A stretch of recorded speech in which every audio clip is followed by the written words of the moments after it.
Okay, so if you look at this chart, now I'm not sure, do you all have this chart too? Because I'm not sure whether I edited this morning or already sent to you.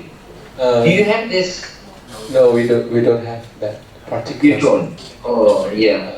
Okay, then just look at this chart then, okay? And then later on, after we finish the class, I'll send to Jana, and then he can distribute to you. But anyway, I will take yes, a picture of the slide as well. Okay, go ahead. Okay.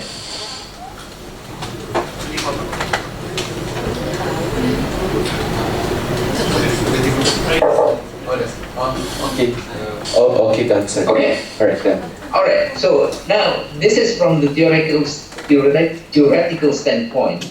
You can see from very float exchange rate, which is on the very right, okay, clean float, all the way to the monetary union on the very left side, okay.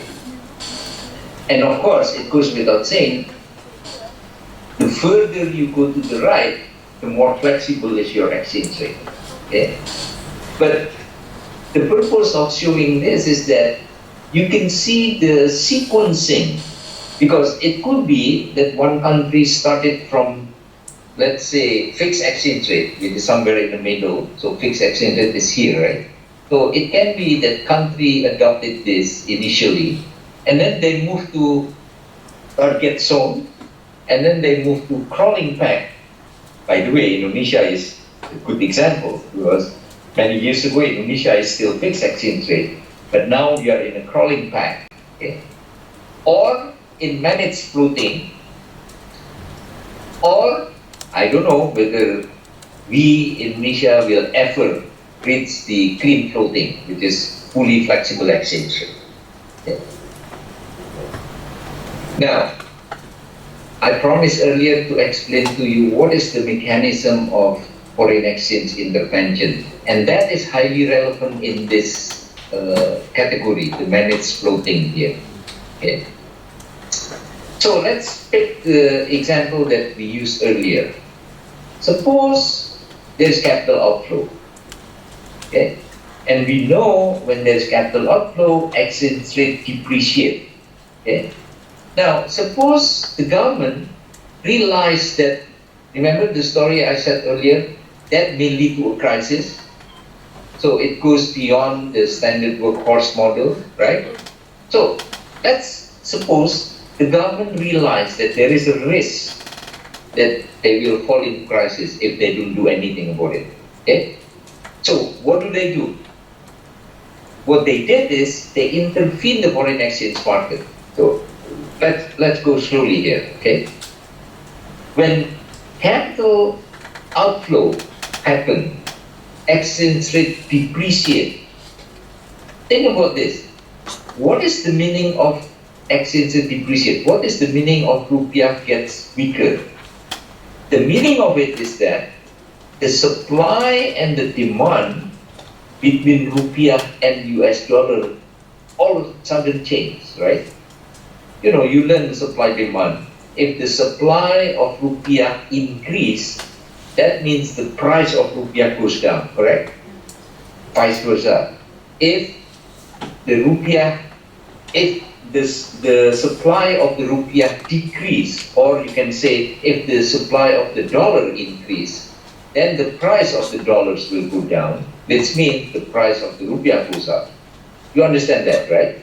So, what is the meaning of rupiah gets weaker if there's capital outflows? The meaning of it is that the supply of rupiah, the price of the rupiah goes down, meaning the supply of the rupiah is too much. So there's a lot of rupiah there. You see what I mean? Because of the rupiah supply is so much, the prices goes down. That is essentially the depreciation of rupiah, right?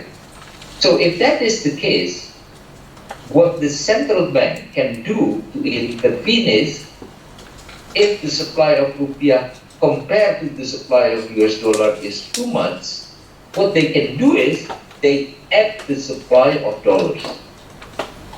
Let me repeat. Rupiah depreciate means the supply of rupiah compared to the supply of dollars increase.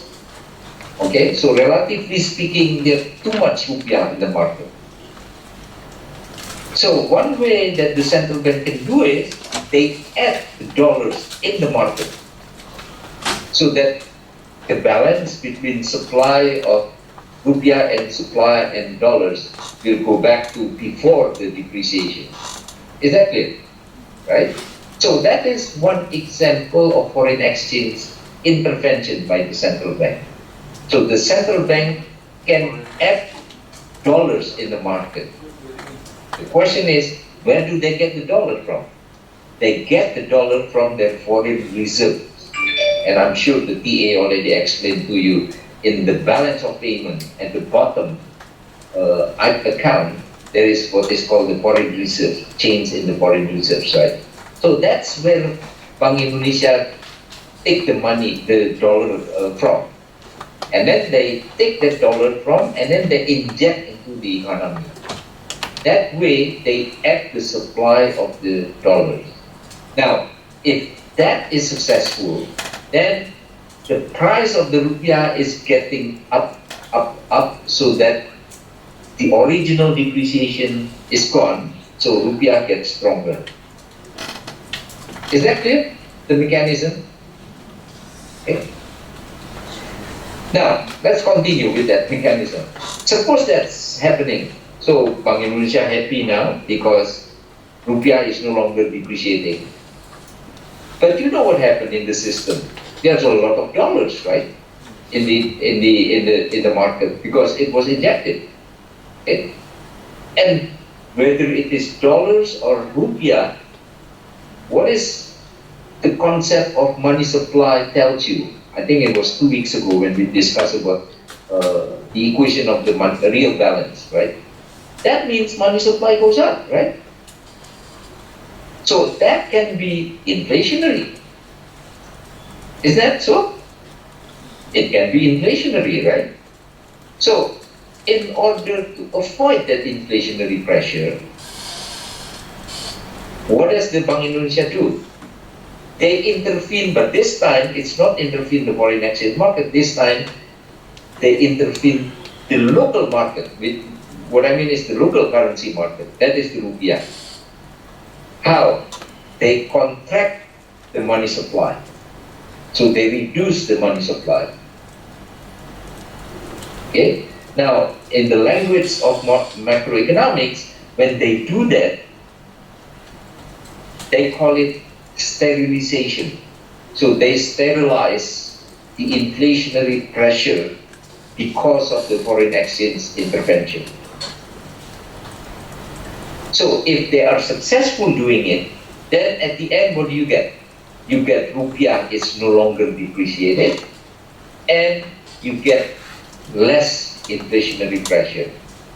So if that is successful, then everybody is happy.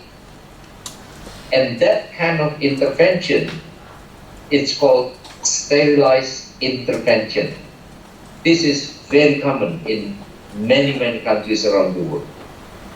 So whenever their currency is depreciating, the monetary authority or the central bank can intervene by conducting, what is the name again?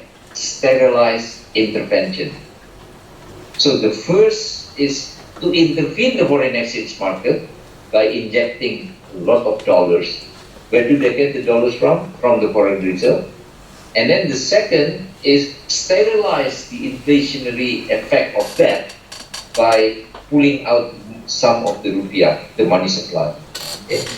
So that is what is called the sterilized intervention. So I hope from now on, if someone asks you, explain what is sterilized intervention, you know how to explain that.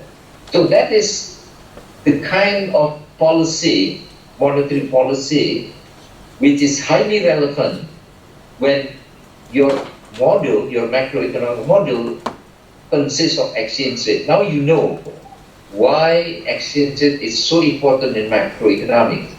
Just imagine, suppose there is no exchange rate, then there is no story about exchange rate depreciation, there is no story of capital flows, then the only monetary policy that you know is that increase or decrease the interest rate. For what purpose? Or just, if the economy is booming, you increase the interest rate. Vice versa, if the economy is slowing down, you reduce the interest rate. But in reality, the story is far more complex than that. Why? Because of the exchange rate role, which is our topic today. And that exchange rate role is complicated further by capital flows. And that is the story of open economy.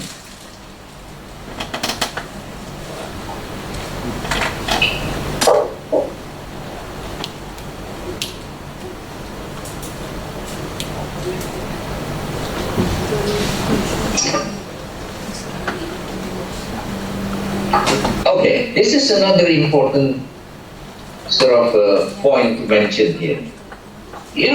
One country can make an announcement or to declare, we are adopting floating exchange rate system.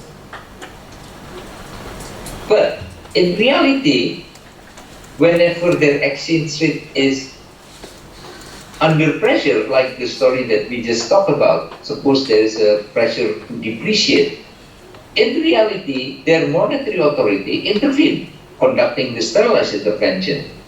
So now the question is that, if that is the case, is it still correct to say that that country adopt floating exchange rate?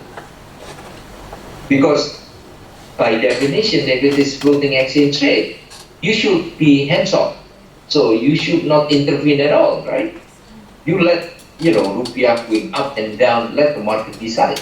Okay. So this is very important point. One thing about what a country declare, but another thing about what a country actually do. Okay, that is the difference between the jure and the facto. The jure is really what they said. So I can say, for example, my country now is adopting floating exchange rate. That's the jure.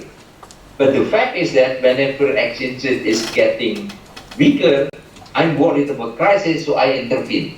So that means, de facto, I'm not really adopting the floating exchange rate. Is that clear?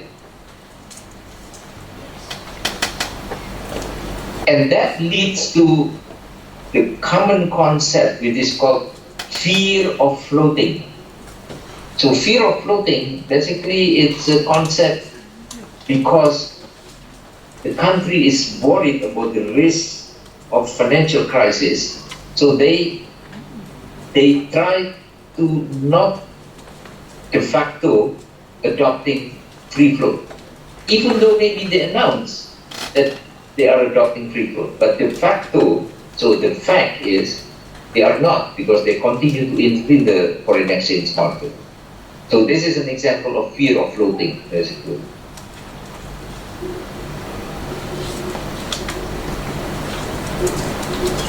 Any questions so far?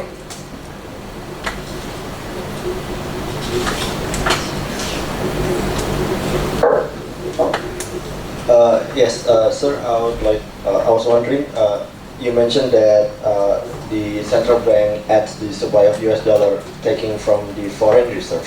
I was wondering, how do they get US dollar into the foreign reserve at first? You mean how did Bank Indonesia get the foreign reserve? Is that your question? Yes.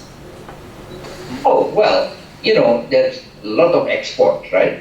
So Indonesian exporters, when they export, they get foreign currencies, right? Either US dollar, yen, or whatever currency is for it.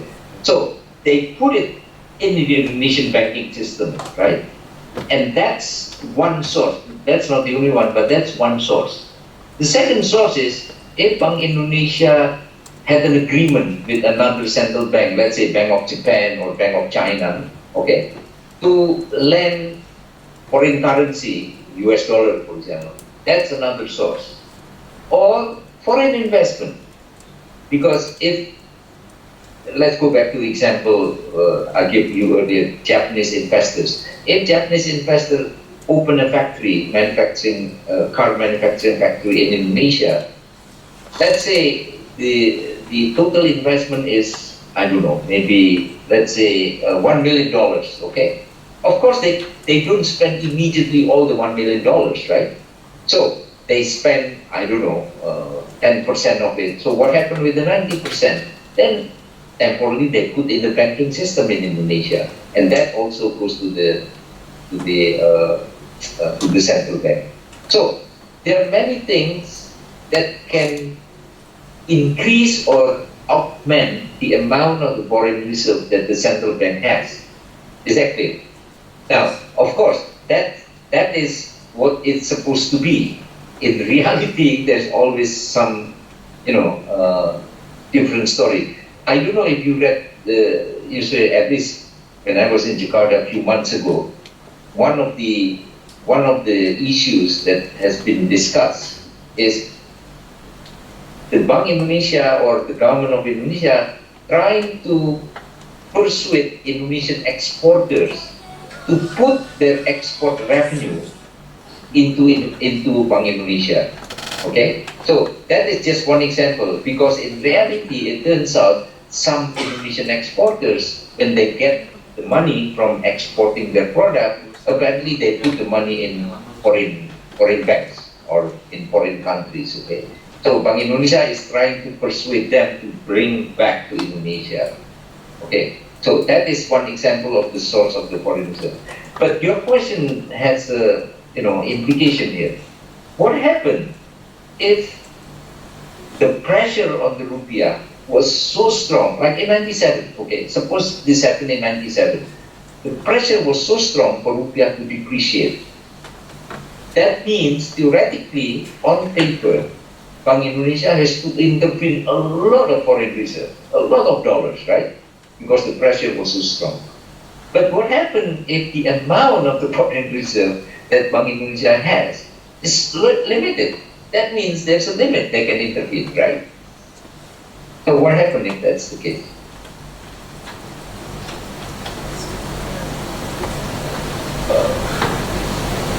I guess that they end up having to borrow from the other countries.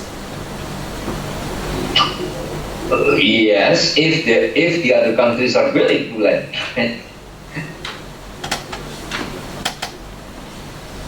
Well, the answer is crisis, and that's exactly what happened in 1997.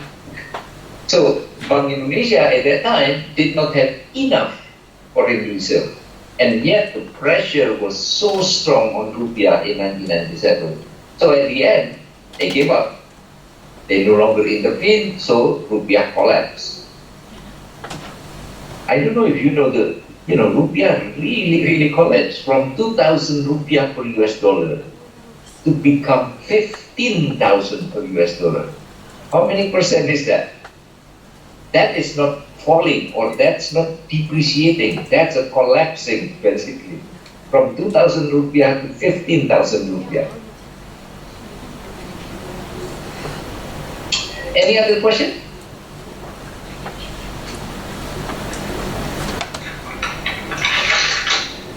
No, sir. Okay, so now let's continue.